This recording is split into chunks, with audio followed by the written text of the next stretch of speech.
जय श्री राधे कृष्ण भक्तजनों। जय हो श्री गौ माता की। श्री लक्ष्मीपति वेंकुटपति भगवान श्री हरि नारायण की कृपा से सभी भक्तजन कुशल मंगल होंगे। इसी मंगल कामना के साथ आज हम अधिक मास अर्थात पुरुषोत्तम मास का वर्णन करेंगे। अधिक मास हिंदू पंचांग का एक विशेष महीना होता है जिसे पुरुषोत्तम मास भी कहा गया है। यह लगभग हर 3 वर्ष में एक बार आता है। हिंदू धर्म में इसे भगवान श्री हरि विष्णु को समर्पित सबसे पवित्र महीना माना जाता है। जब सूर्य संक्रांति के बिना एक चंद्रमास पूरा हो जाता है तब उस महीने को अधिक मास कहा जाता है।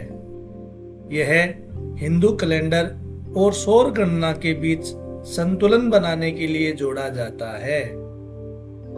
हिंदू पंचांग चंद्रमा की गति पर आधारित है, जबकि सूर्य वर्ष लगभग 365 दिनों का होता है।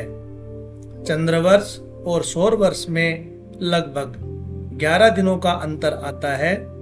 इसी अंतर को संतुलित करने के लिए लगभग 32 महीने 16 दिन बाद एक अतिरिक्त महीना जोड़ दिया जाता है, जिसे अधिक मास कहते हैं।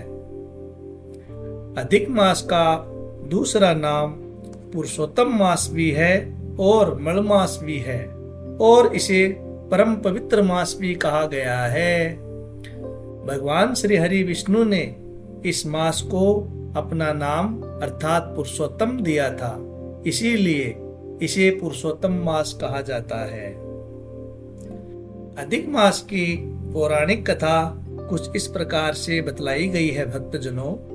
पुराणों के अनुसार सभी महीनों का कोई न कोई स्वामी देवता था, लेकिन अधिक मास का कोई स्वामी नहीं था।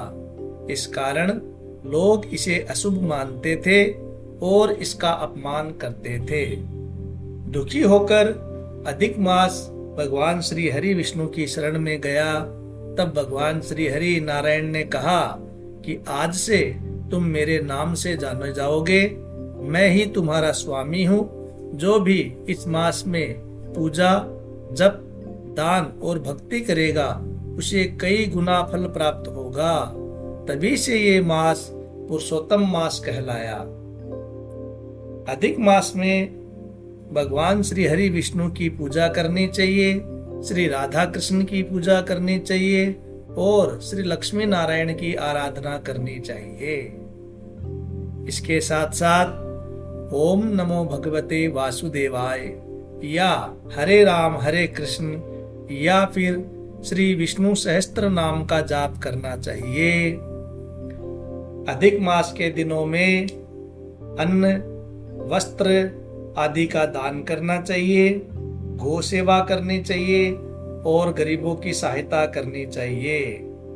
धार्मिक कार्य जैसे भागवत कथा सुनना, गीता पाठ करना, भजन कीर्तन, मंदिर दर्शन इत्यादि धार्मिक कार्य करने चाहिए।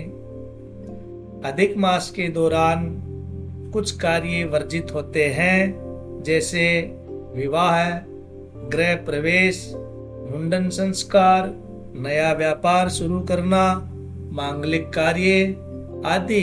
ये कार्य अधिक मास में वर्जित माने गए हैं, क्योंकि ये महीना भक्ति और साधना के लिए ही माना गया है। अधिक मास का महत्व जप, तप, दान, पूजा, व्रत इत्यादि के लिए है। मान्यता है कि इस महीने में भगवान श्री लक्ष्मीपति वेंकुटपति श्री हरि विष्णु की कृपा जल्दी ही प्राप्त होती है। अधिक मास में व्रत करने की विधि कुछ इस प्रकार से बतलाई गई है भक्तजनों। सुबह ब्रह्म मुहूर्त में उठे, स्नान वगैरह करके स्वच्छ वस्त्र पहने, भगवान श्री हरि विष्णु और माँ लक्ष्मी की पूजा करे, घी का दीपक जलाए, मंत्र जाप करे, उनकी कथा पढ़े या सुने, फलाहार करे और जरूरतमंदों को दान दे। बोली श्री लक्ष्मीपति वेंकुटपति वासुदेव भगवान श्री हरि की जय हो। श्री लक्ष्मी माता की जय हो। जगत के पालन करता श्री लक्ष्मी नारायण जी की जय हो।